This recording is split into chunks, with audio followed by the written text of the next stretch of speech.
हबकुक 3 अध्याय। हबकुकको प्रार्थना। सिगिओनोथ रागमा हबकुक अगमवक्ताको प्रार्थना। हे परमप्रभु, मैले तपाईको कीर्ति सुनेको छु। हे परमप्रभु, तपाईका कार्यहरू देखेर म छक्कै पर्छु। हाम्रो दिनमा ती नयाँ गरी देखाउनुहोस्। हाम्रो समयमा ती जान्न दिनुहोस्।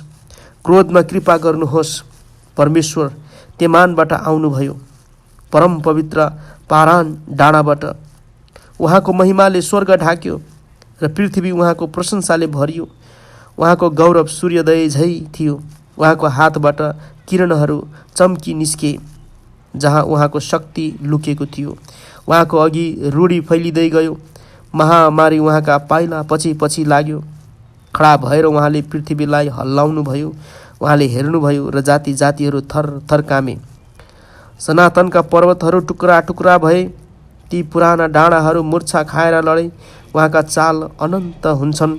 मैले कुशनका पालहरूलाई दुःखमा र मिदानका वासस्थानहरू शोकमा परेका देखेँ। के तपाईको क्रोध नदीहरूका विरुद्धमा थियो, हे परमप्रभु? के तपाईको रिस खोलाहरूका विरुद्धमा थियो, जब तपाईँ आफ्ना घोडाहरूमाथि र आफ्ना विजयका रथहरूमाथि सवार हुनुभयो? के तपाईँ क्रोधित हुनुभएको थियो? तपाईले आफ्नो धनु निकाल्नुभयो। तपाईले धेरै काँडहरू ल्याउनु भनी भन्नुभयो। तपाईले नदीहरूद्वारा पृथ्वीलाई चिर्नुभयो।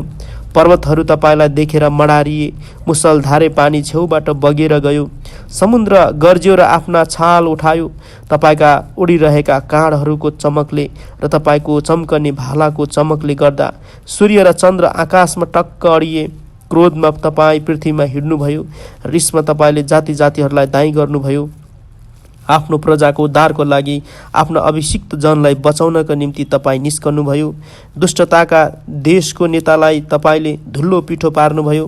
त्यसलाई टाउकोदेखि खुट्टैसम्म नाङ्गो पार्नुभयो।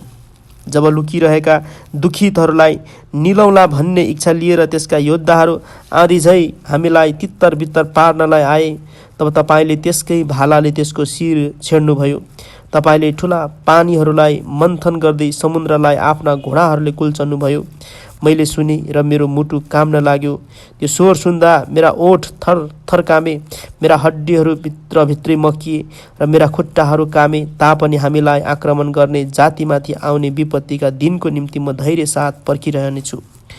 चाहे अन्जिरका रुखमा मुना नलागोस् र दाखका बोटमा फल नफलोस्, चाहे जैतुन रुखमा फल नलागोस् र खेतले अन्न नउब्जाओस्, खोरमा भेडा बाख्रा नभए पनि र गोठमा गाई बस्तुहरू रहेनन् भने पनि म परमप्रभुमा रमाहाट गर्नेछु।